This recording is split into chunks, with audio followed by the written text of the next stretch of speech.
I've got this £5 coin here. I don't usually review these, but a friend got two of them and gave one of them to me. Now, I can't remember whether he said he ordered two by mistake or he got delivered two by mistake.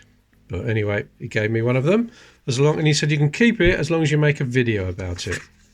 As you can see, it's celebrating singer-songwriter Paul McCartney. Now, when did he give me this coin? Was it a couple of days ago? Yesterday. Oh yeah, it was yesterday, that's right. Cheers, Paul. I haven't done the lighting very well, have I? Look at that. There's a shadow hanging over me. Ah, that's a bit better. Paul McCartney, obviously best known for being a member of the Beatles, and the Beatles' first chart entry in the UK in 1962 was this one. Love, love me do. You know I love you. Yep, Love Me Do got to number 17 in the UK charts in November 1962. And Paul said about the song, Love Me Do was completely co-written. It was just Lennon and McCartney sitting down without either of us having a particularly original idea. We loved doing it. It was a very interesting thing to try and learn to do, to become songwriters. It feels strange looking at a £5 coin because normally I'm searching through a batch of these. Penny Lane is in my ears and in my eyes. Bit of info on the sleeve. He was in the Quarrymen before the Beatles. After the Beatles, he formed his band Wings and had a very successful solo career as well. Paul McCartney was born on the 18th of June 1942. This coin, as you can see, was minted in 2024, so he would have been 82 years old when this was minted. What I'm going to do is I'm going to resist temptation and I'm going to leave the coin in the packaging. Okay, I've taken it out of the packaging. You can see it a lot easier like this, can't you? Okay, let's put it down there. There we go, see it a bit clearer. First of all, we've got the signature, Paul, there, with McCartney underneath. I do my signature a bit like that. Right, we've got the bass guitar at the top here, and it's a left-handed guitar.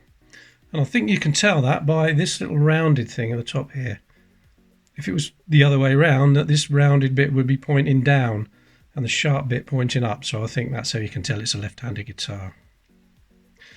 I don't play the guitar, so someone can put in the comments whether that's right or not. And just there, we have the Wings logo. There we go, Paul McCartney and Wings. And on the little sleeve here, it says spreading his wings, and there's a little Wings logo. Could be a little pin badge. And the background represents McCartney's magic piano, the psychedelic magic piano. There you can see it better in the coloured version. There he is. At the bottom we've got the keyboard with the black keys and the white keys, and I think this is a nod to the song he did with Stevie Wonder. Ebony and ivory. Going back to Wings, quite a few songs they did. This is probably their most famous song. Man on the run. Or it could be this one. Ball of Kintyre. Or even this one. Say live and let die. I quite like this one. Sea moon. Sea moon. And Wings even did a song about this 50p coin. There's some specifications, and if we look down there, it says reverse designer Osborne Ross. And just there on the right, we can see AR and DO. Osborne Ross is a design company run by Deborah Osborne and Andrew Ross. Whether either of those is the actual designer, I don't know. Okay, there is the Paul McCartney £5 coin. There's a John Lennon one coming out in 2025. So we're going to Paul, we're going to have a John, we better have a George and Ringo, I won't be happy. Well, there we are, that's it for this video, and I'll say goodbye for now.